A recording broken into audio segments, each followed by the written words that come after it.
My husband kicked me out of our private jet, mocking that it was for real executives only. He had no idea my billionaire father owned the airline, and minutes later, his flight plans were cancelled forever. The door of the private jet slammed shut behind me, the sound ringing louder than the sharp sting in my chest. My fingers tightened around the smooth metal handle of my designer handbag as I walked down the narrow aisle, my heels clicking against the polished floor. The world outside seemed so far away. The sound of the jet's engines roared to life, and yet, all I could hear was the unmistakable voice of my husband, blaring, cold and cruel. "Sarah," Thomas began, his voice ice-cold, cutting through the low hum of the jet. I could feel his eyes on me, seething with judgment. "This is for real executives only. You need to get off." My breath hitched in my throat. My first instinct was to laugh, to pretend he hadn't just said those words, to brush it off as some twisted joke. But as his gaze remained fixed on me, his expression cold and stern, the words sank deep. He wasn't joking. He wasn't even angry. He was dismissive, utterly dismissive of me. I turned to face the rest of the cabin, where his colleagues, the high-powered business people he associated with, sat in their designer suits, eyes darting away from mine as if they didn't want to bear witness to the humiliation. I tried to keep my face neutral, but my hands trembled. A knot twisted in my stomach, tightening with every second I stood there. I had spent years by Thomas's side, holding up his empire, supporting him through thick and thin. I had given him my trust, my love, and every ounce of devotion I had in me. And yet here I was, standing in the middle of a private jet, the pinnacle of his success, being told that I didn't belong, that I wasn't good enough. "Thomas, please," I managed to speak, though my voice came out quieter than I had intended. "What are you? Don't make this harder than it needs to be, Sarah." His voice was clipped, almost casual. He didn't even look up as he flicked through his paperwork. The words hung in the air, heavy and suffocating. "You know the rules. You're just not cut out for this world." I could feel my heart racing, my mind reeling. Was he serious? Was this really happening? It felt like a nightmare, the kind where you're stuck, unable to wake up. But there was no waking up from this. No escaping the shame that was slowly flooding over me. For a moment I felt as though the world had frozen. The hum of the jet's engines seemed distant, as though nothing around me was real. My skin felt clammy and my throat constricted. My thoughts scattered, each one more painful than the last. I had given up everything for him. My dreams, my identity, my family's expectations, only to be reduced to this. To be discarded. "Get off," he repeated, this time his voice sharper, more insistent. The air around us seemed to crackle with his arrogance. The people in the cabin, still pretending not to notice, remained as silent as ever. It was like I was invisible to them. I forced my feet to move, one step at a time, as though the ground beneath me was made of lead. As I passed by his colleagues, I could feel their eyes on me. I felt small, insignificant. I felt like a shadow of the woman I used to be, a woman who had once been proud to stand by his side. I kept my gaze straight ahead, unwilling to show the tears that threatened to fall. I wasn't going to give him the satisfaction of seeing me break down. But as I reached the door, a sharp, mocking laugh broke the silence. It was one of his colleagues. Some arrogant, high-powered man who had probably never worked a day in his life without the protection of his family's wealth. He smirked at me, his eyes lingering just a little too long. I swallowed hard, fighting the urge to lash out, to throw every ounce of anger I felt directly at him. But I didn't. I didn't say a word. I didn't give them the pleasure of seeing me crack. The flight attendant, her face carefully blank, opened the door for me. I stepped out onto the tarmac, the cool wind hitting my face like a slap. I could still hear the muffled chatter inside, but the door closed behind me with a finality that echoed in my ears. The ground felt unstable beneath my feet as I stood there, stranded on the tarmac, watching the jet slowly taxi away, my heart sinking with it. I wasn't just kicked off a private jet, I was cast out of his world. His world that I had worked so hard to be a part of. His world where I had built my identity, my purpose. And now I was nothing. Just a discarded wife. I fought back the tears that threatened to spill over, forcing them to stay hidden behind the wall I had built for so long. This wasn't about me anymore. This was about him.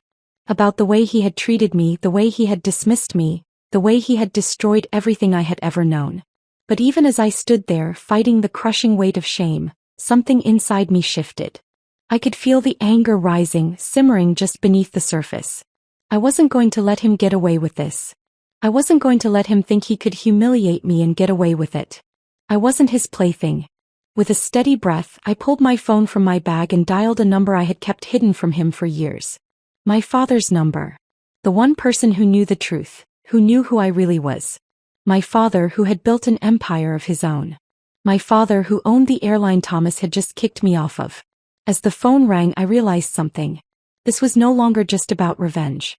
It was about taking back control of my life.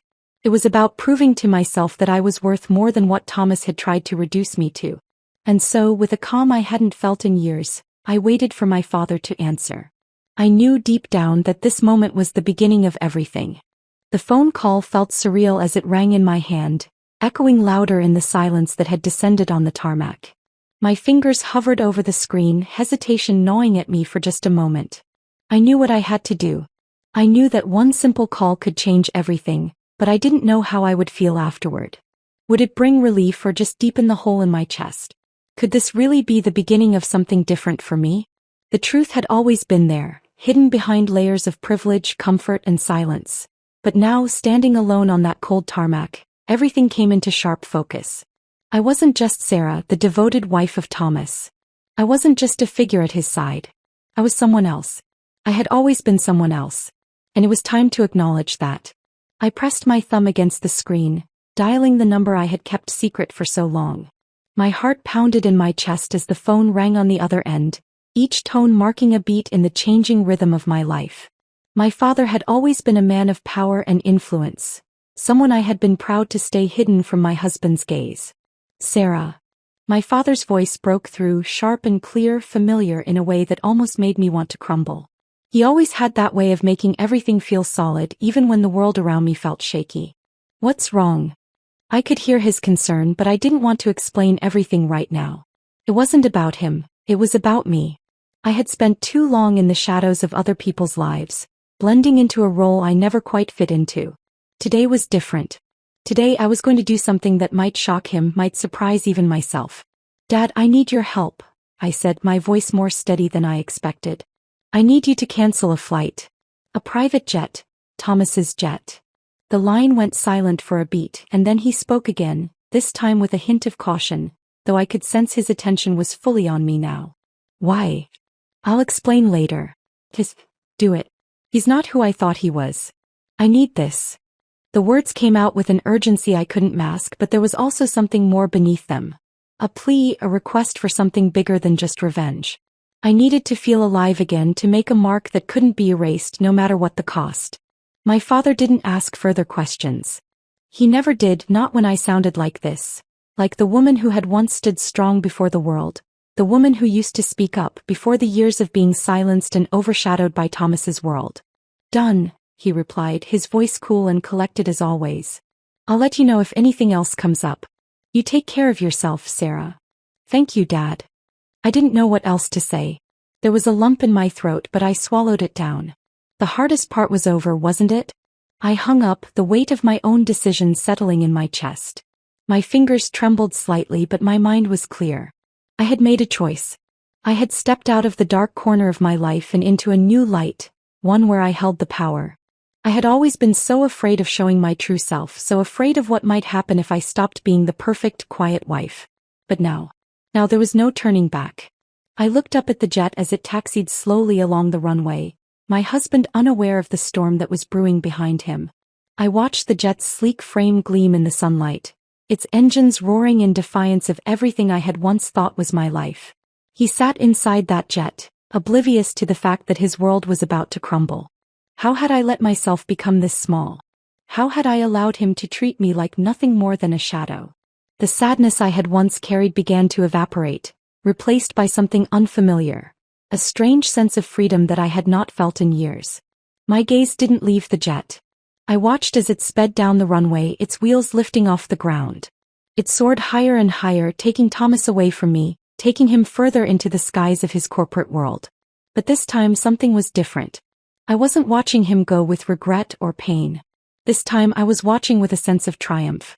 It was the moment when I finally realized that it wasn't him who controlled my life anymore. It was me. As the jet climbed higher, so did the realization of what I had just done. The man I had married, the man I had supported through every high and low, was nothing more than a puppet of his own ego, and I had just cut the strings. The feeling of control was exhilarating, but it was also sobering.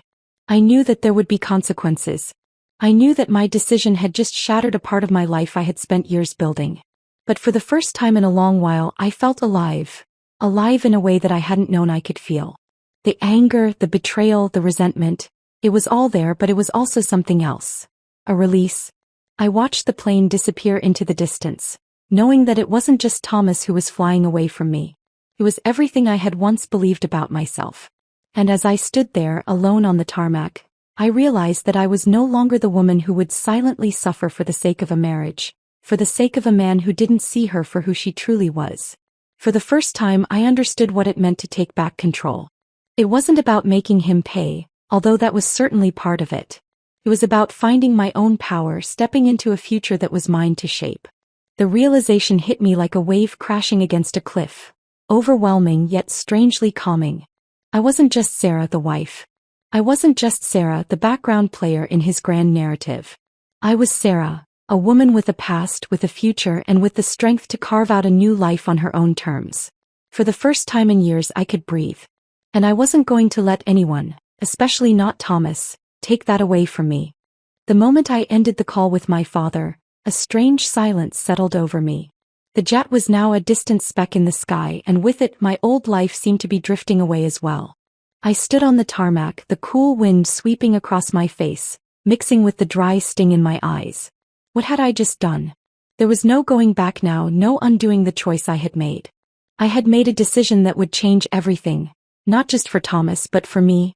The path ahead was now uncertain, but there was something electrifying about it. For the first time in years I felt like I was in control. I turned away from the jet, my heart racing as I took a slow, deliberate step forward. The ground beneath my feet felt solid, but my mind was anything but. I wasn't sure what was going to happen next, but I knew that I couldn't just stand there, waiting for the consequences to unfold. No, I needed to move forward, to take charge of the mess I had created. I had never been good at being the one to make decisions for myself, always leaning on Thomas's choices, but that had all changed. I started walking towards the small office building just off the tarmac, the low hum of the jet engines fading into the distance. My steps were quick, purposeful. But with each stride, a part of me felt the weight of the reality I was facing. I had never allowed myself to acknowledge just how little I had been living in my own marriage. How little I had been living for myself. Now, standing in the wake of what I had done, I had no choice but to face that truth. It felt like a punch to the gut. The years I had spent buried under his expectations, his demands, his world. I had allowed myself to shrink in his shadow, believing that if I just played my part, if I just followed the rules, everything would be fine. But it wasn't fine. I was suffocating. My phone buzzed in my pocket, jolting me from my thoughts. I pulled it out, seeing a text from Thomas. The words were brief, but the sting was sharp. "What the hell did you do?" it read. I didn't respond right away. I didn't know how to respond. What could I possibly say? I just made a phone call that's going to ruin everything for you? Would he even understand? Would he even care? I slipped my phone back into my bag and pushed open the door to the office. The small, cramped space smelled faintly of coffee and paper. There was a receptionist behind a desk, her eyes flicking up as I walked in. I wasn't sure what I expected to feel when I stepped inside. Maybe relief or maybe a sense of victory. But instead I felt something else. A quiet, almost hollow sort of realization. This was it. The point of no return. "Can I help you?" the receptionist asked, her voice sweet but with a hint of curiosity. "I'm here for the paperwork," I said, trying to sound confident. "For the cancellation." Her eyebrows furrowed in confusion, but she didn't question me. She simply nodded and stood to get the forms I needed. As she walked away, I found myself standing there, alone in the room, surrounded by the remnants of my old life. I had never imagined that it would end like this. That it would take something so drastic for me to realize just how much I had been holding on to, just how much I had let slip through my fingers. It wasn't just about Thomas anymore. It wasn't even about revenge. No, this was about something deeper, something more profound. This was about the loss of myself. The woman I had been. The woman I could still be if only I could find a way to stop hiding. The receptionist returned with the forms and I quickly signed them. The finality of it settled in my bones like ice, and yet I didn't feel the relief I had imagined. Instead, there was only a growing sense of unease. What would my life look like now? What did I even want anymore? I stepped outside into the sunlight, the day much brighter than the storm brewing inside my mind. As I walked back to my car, the weight of my decision pressed down on me again. I had made a bold move, but would it be enough? Would it truly change anything? Or had I just played into Thomas's hands by letting him see me unravel? The text from Thomas popped up again, his words sharp and angry. "You've crossed the line this time, Sarah." I could feel the anger in his words, the disdain dripping from every letter. But his anger didn't scare me. It didn't even make me flinch anymore. In fact, it almost made me feel calm. Because I knew deep down that his reaction wasn't about me anymore. It was about him. About his own pride and power, which he had always believed was untouchable. I took a deep breath and typed back a response. "I'm done, Thomas." The words were simple, but they carried a weight far heavier than I could have ever imagined. The knot in my stomach loosened a little as I hit send, but it didn't go away completely. No, that knot would stay with me for a while. But this time it wasn't fear. It wasn't guilt. It was something else entirely, a strange sort of anticipation. As I drove home, the world outside seemed to blur by in a haze. The trees, the cars, the buildings, they all moved in slow motion as though I were floating through them, not entirely present in my own life. It felt like I was stepping outside of the person I had been for so long, watching from a distance as everything I had built for myself crumbled into dust. And yet I couldn't look away. I had always believed that I was trapped in my marriage, in my role as his wife, that there was no way out. But now, with each mile that passed, I realized something crucial. I wasn't trapped. I had never been trapped. The chains I had felt around me were of my own making. When I got home, the house felt quieter than usual. The silence echoed through the rooms, as if the walls themselves were waiting for something to happen. But nothing did, not yet. I took a seat at the kitchen table, staring at the phone in front of me. Thomas hadn't called yet, but I knew it wouldn't be long before he did. And when he did, I wasn't sure what would happen. But I knew one thing for sure. I wasn't the woman I had been when I stepped onto that jet. I sat in the car, my fingers trembling slightly as I held the steering wheel. The air conditioning hummed quietly, a stark contrast to the whirlwind of emotions that had erupted inside me. Thomas's text still hovered on my screen, unread, as though I were waiting for him to deliver some final blow. But the more I stared at it, the less it mattered. My father's call had been the turning point, and I could feel that every second that passed was pulling me farther away from the woman I had been. But was that truly a bad thing? I took a deep breath, letting the tension in my chest soften just enough to focus. The house was only a few blocks away, and yet I felt as though I were walking through a maze of past decisions. Moments where I had kept quiet, where I had swallowed my opinions, my needs, my identity. I had been an accessory in his life, a pretty thing to show off when it suited him, a shadow to step in and out of whenever his world demanded it. But that had changed. Everything had changed. The driveway came into view and I parked the car in the empty space. The house loomed ahead, its grand exterior reflecting all the false promises I had believed in. I got out, stepping into the cool evening air. I hadn't realized how suffocating it had been until now, until I had stepped into the light of my own decisions. I walked through the front door, my steps deliberate but heavy. I could hear Thomas's voice upstairs, his words harsh and filled with frustration, but something about his tone felt distant now.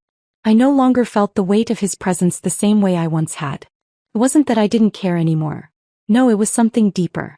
Something more final. His world was crumbling around him and I could feel it. I knew it was only a matter of time before he realized it too.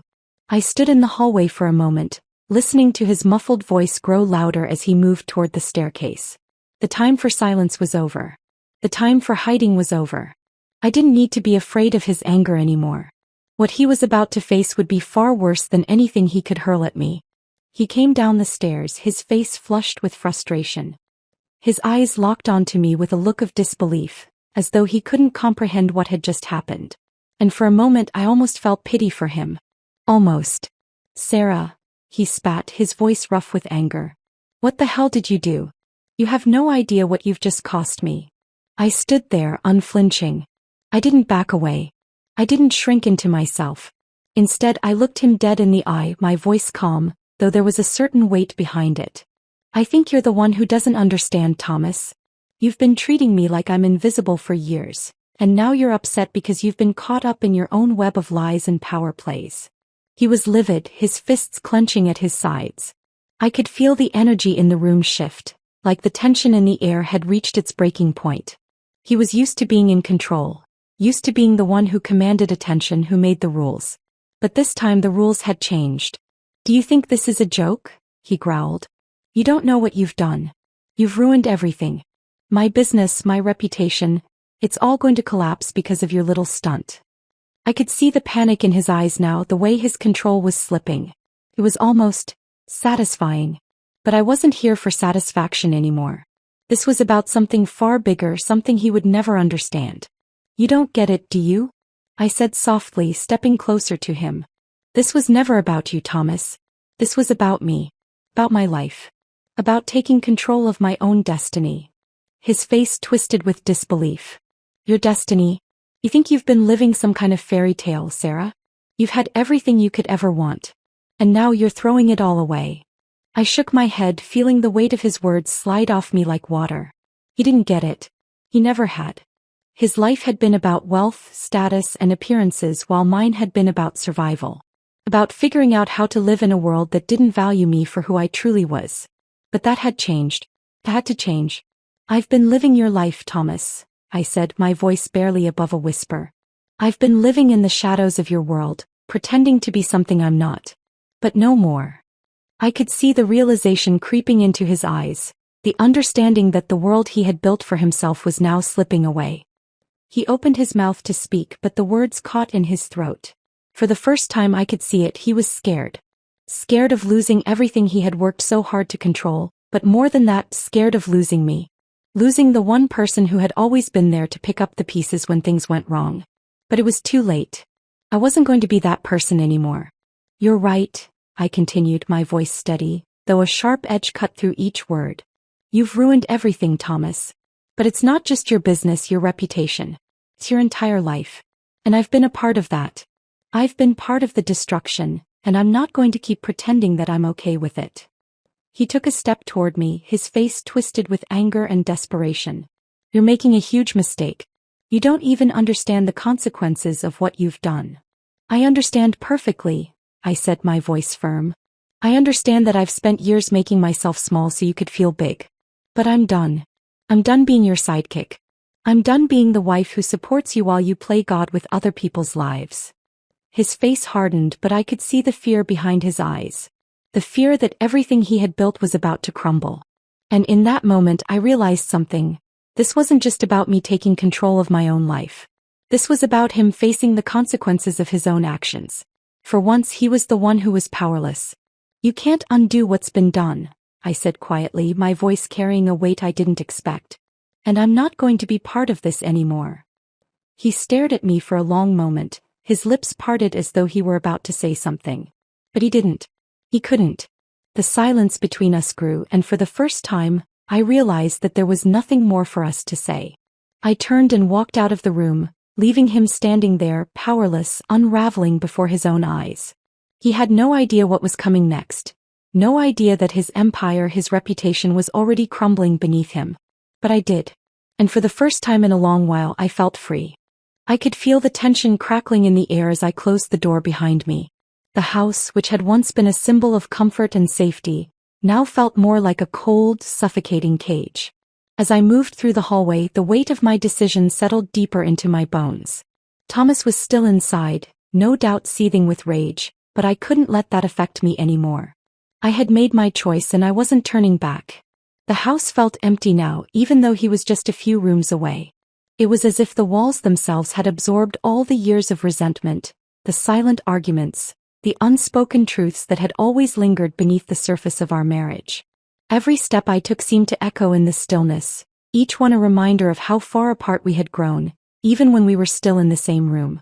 I walked into the living room, sitting on the edge of the sofa, my fingers playing absently with the edge of my sleeve. The silence in the house was oppressive, heavy with the knowledge that everything had changed. There was no going back to the way things were, no pretending anymore. I wasn't the same woman who had stood by his side, who had allowed herself to be swept up in his world. That woman was gone, and in her place was someone who was finally ready to take control of her own life. But even as I thought about the future, my mind couldn't escape the crushing weight of what had just happened. I had just shattered everything. Thomas's world, his perfect, polished world, was unraveling before his eyes, and it was my doing. I couldn't deny that there was a part of me that felt a strange sense of satisfaction from it, but it was quickly overshadowed by a deeper, more unsettling feeling. Was I being selfish? Was I throwing away everything we had built just to feel free? I had spent so many years trying to please him, trying to be the perfect wife in a world where I felt invisible, and now that I had finally made a stand, it felt as though I were being consumed by guilt. The victory wasn't as sweet as I had imagined it would be. The sound of footsteps pulled me from my thoughts, and I looked up to see Thomas standing in the doorway. His eyes were dark, his face flushed with anger, but there was something else there too. Something that felt almost like desperation. He stood there for a moment, not saying anything, just staring at me as if he couldn't quite believe that I had done what I had. "You're really going through with this, aren't you?" His voice was low, almost shaking with emotion. "You really think this is the right thing to do?" I didn't answer him immediately. What could I say? There was no explanation that would make sense to him, no justification that would make him see the world the way I did. He had never understood. He never cared to. All these years I had watched him chase after success and power, believing that those things would make him happy. But now I knew the truth, he wasn't happy. He was empty. And I had been right there beside him, pretending that I was okay when I wasn't. "I don't know what you want me to say, Thomas," I finally replied, my voice steady, though my heart was still racing. "You've made your life about control, about power, about making everyone around you fall in line. But I'm not one of your employees. I'm not some accessory in your life that you can discard when you get tired of it. I'm not playing that role anymore." His jaw clenched, and for a moment I thought he might say something harsh, something to tear me down the way he always did when he was backed into a corner. But he didn't. Instead, he just stood there, his hands at his sides, fists clenched tightly. I could see the struggle in his eyes, the realization that he had lost his grip on everything, including me. "You've ruined everything," he said quietly, his voice barely above a whisper. "I don't know how you could do this to me after everything we've been through." His words hit harder than I expected, like a slap across the face. The sting was brief, but it lingered, settling deep in my chest. I had spent so many years thinking that we were in this together, that we were building something. But now I knew the truth. We had never been in this together. He had never truly seen me. "I didn't ruin anything," I said softly, my voice gaining strength. "You did. All this time I've been waiting for you to see me. For you to care. But you never did. You were too busy looking at yourself in the mirror to notice the person standing right beside you." His eyes flickered with something I couldn't quite place, but it was gone before I could analyze it. He took a step toward me, and I could feel the anger radiating off him like heat from an open flame. I didn't flinch. I stood my ground, no longer willing to let him intimidate me. "I've done everything for you," he said, his voice cracking with emotion. "I built this life for us, for you. And this is how you repay me? By throwing it all away." I shook my head slowly, the weight of his words settling over me like a blanket of suffocating guilt. This life wasn't for me, Thomas. It was for you. For your image, for your reputation. I was just a part of the background. But no more. I won't be a part of your world anymore." The silence stretched between us, thick with the unsaid words that hung in the air. I could feel the tension, the old wounds we had both ignored for so long. And I realized something in that moment, that this wasn't just about Thomas losing control. It was about me reclaiming mine. He stared at me for a long time, his expression a mixture of disbelief, anger, and something else. Something softer, maybe even sad. But I didn't let myself get caught up in it. I couldn't afford to. I had made my decision and there was no turning back. "I don't want to be with you anymore," I said, the words finally coming out in a rush. "I can't do this anymore. I've spent too many years being your shadow, living in your world. But it's not my world, and it never was. I'm leaving." For a moment he didn't say anything. He just stood there as if he were trying to process what I had just said. Then without a word he turned and walked away, his footsteps heavy against the hardwood floor.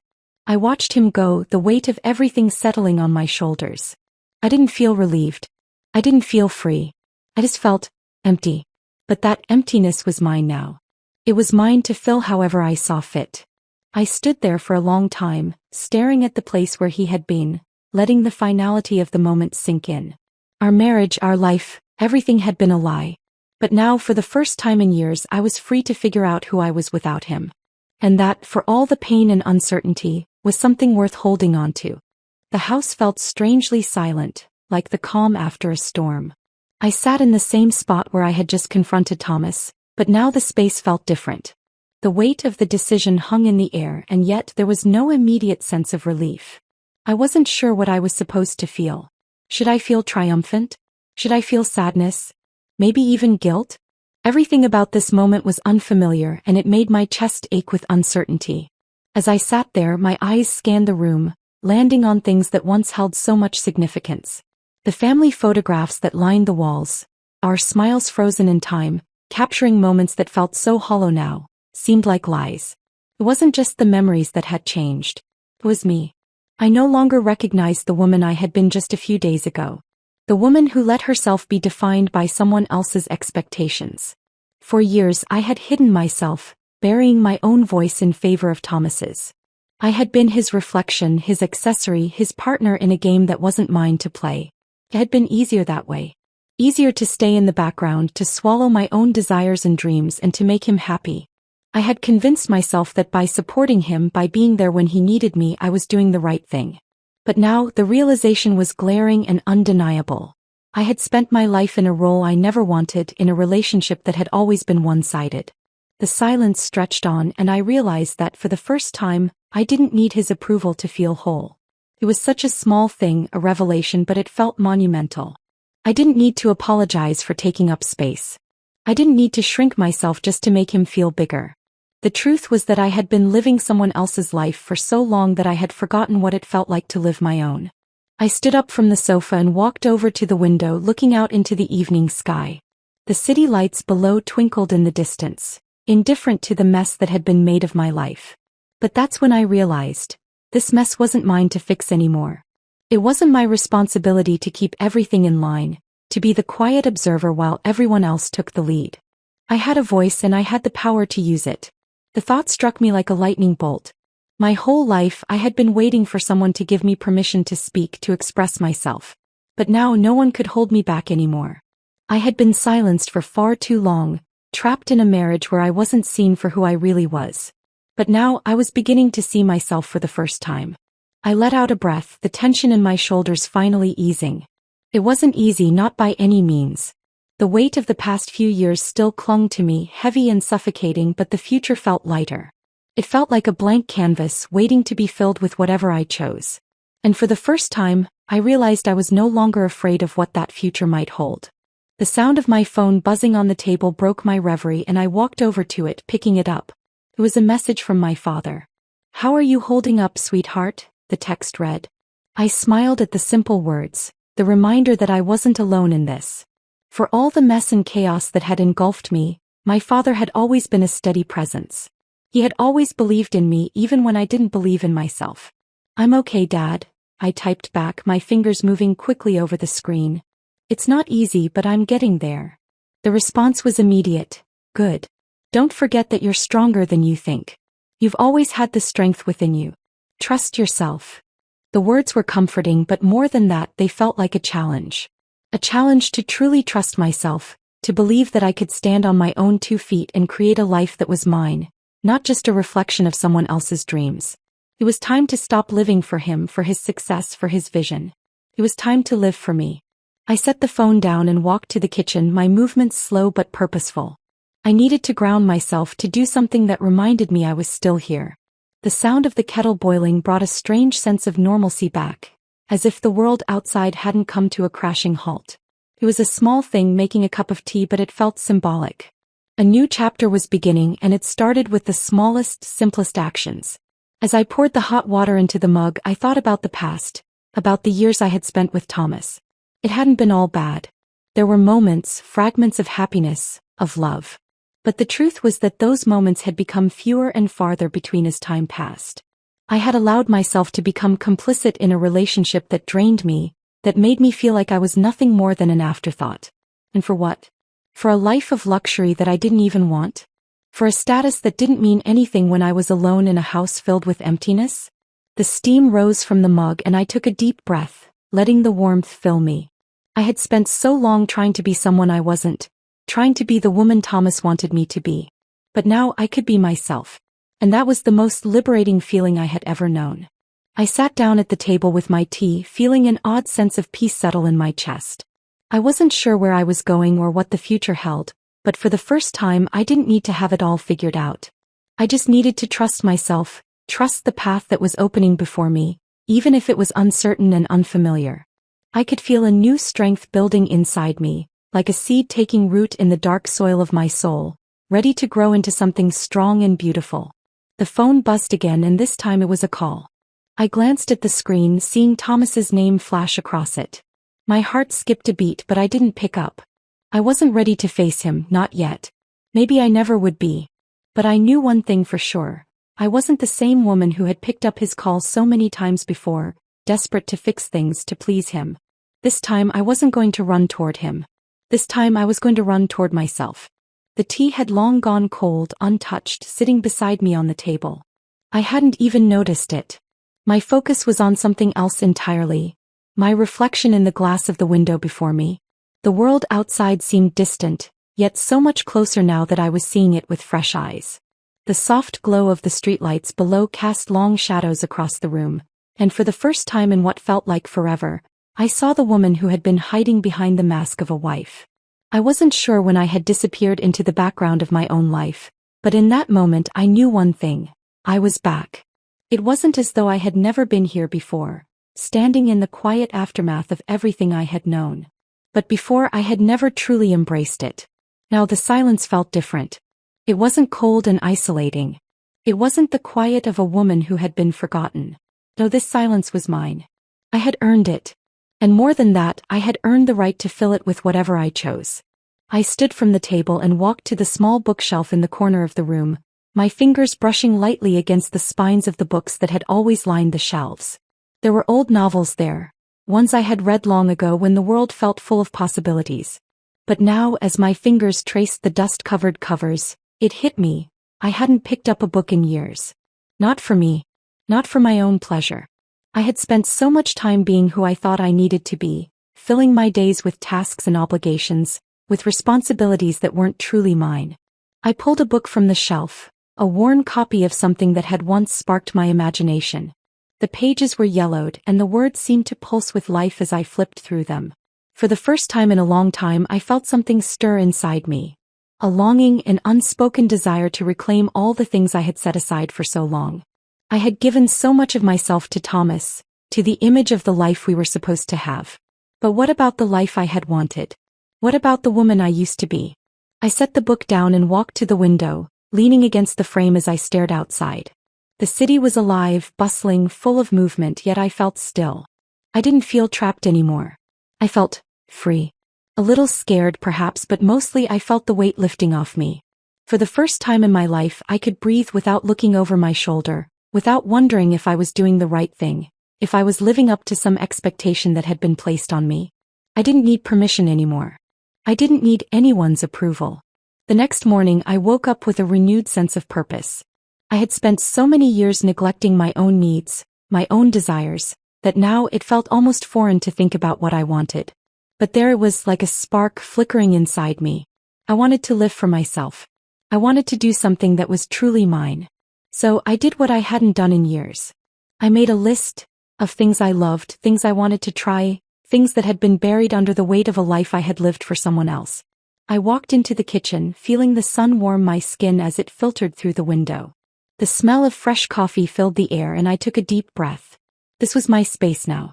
The house felt quieter without the constant tension, without the presence of someone who had always demanded so much.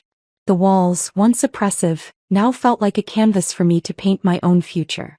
I could feel a shift happening inside me, like a tectonic plate moving beneath the surface slowly, steadily. This was more than just a break from my marriage. This was a break from everything I had thought I was. I wasn't just Sarah anymore. I wasn't just the wife who had faded into the background. I was someone new, someone whole. Someone who was learning to stand on her own, to build a life that was authentic and true. I spent the next few days immersed in my own thoughts, reflecting on the choices I had made. There were moments when I doubted myself, when I questioned whether I had done the right thing, but those moments grew fewer and fewer. Each day I felt stronger, more certain of my decisions, more certain of myself. The world didn't feel as daunting anymore. It felt like an open road, and for the first time I could see where it was leading me. One afternoon I decided to leave the house. It had been days since I'd done anything for myself, and it was time to step outside. I walked through the park, the breeze brushing against my face, carrying the scent of fresh grass and the promise of something new. The world felt vibrant, alive in a way I hadn't noticed before. I had spent so long trapped in my own world, the world of Thomas's success, of endless meetings and appearances, that I had forgotten how to simply live. As I walked, I thought about the future, about what I wanted to do next.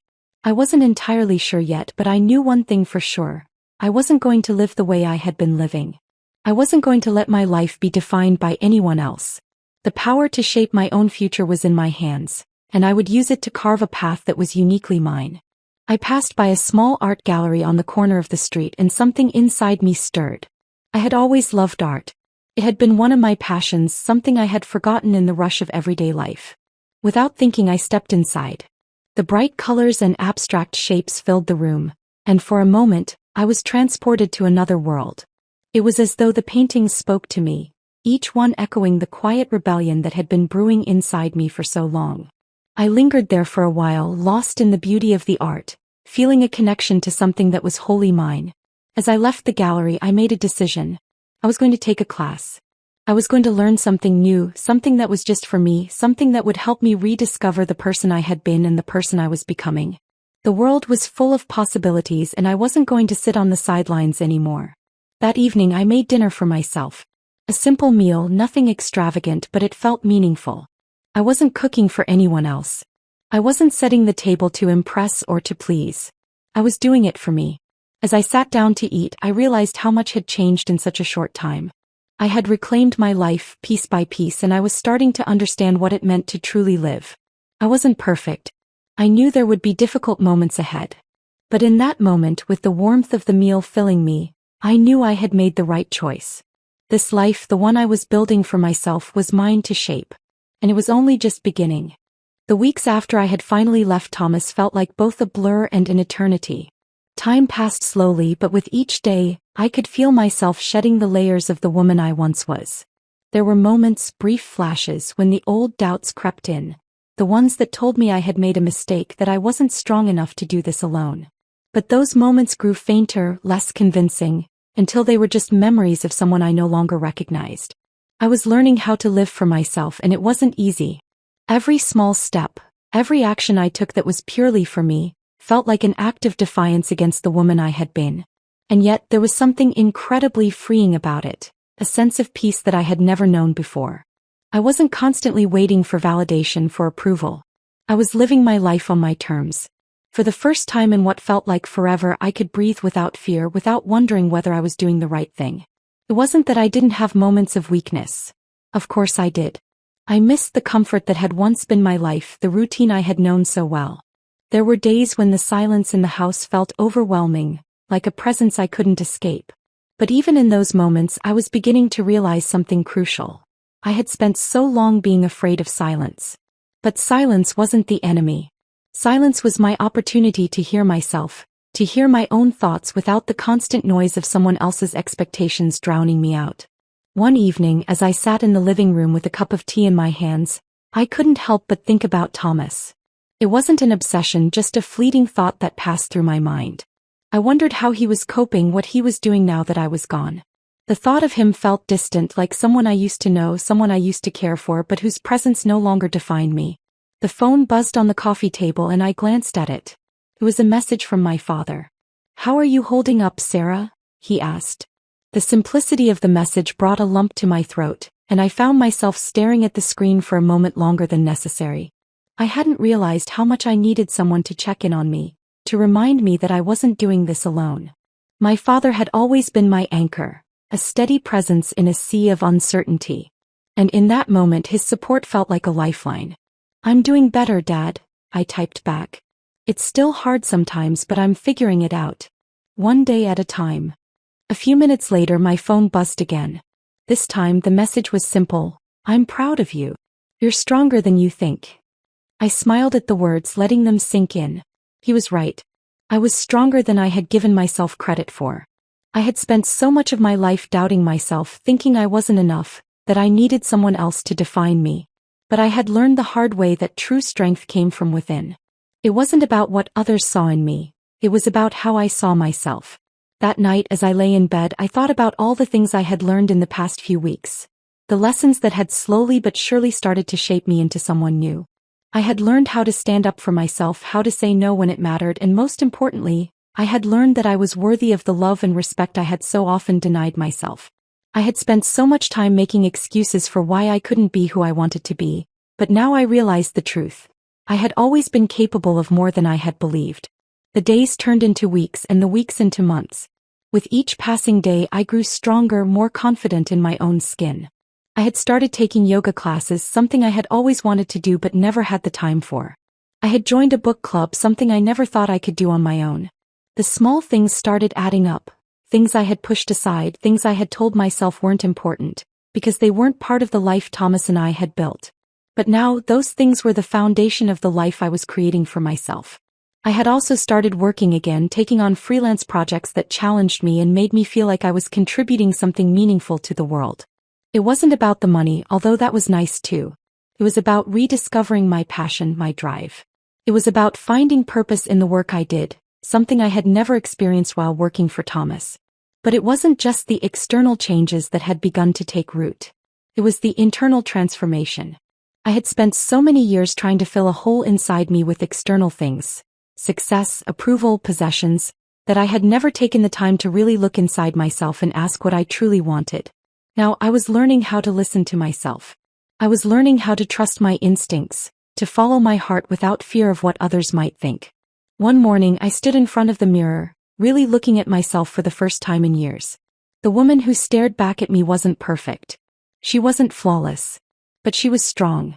She was resilient. And she was finally starting to see her own worth. For the first time in a long time, I smiled at my reflection genuinely, without doubt or hesitation. I had spent so many years thinking that my worth was tied to someone else. My marriage, my role as a wife. But now I knew the truth. My worth was mine alone. It wasn't something that could be defined by anyone else.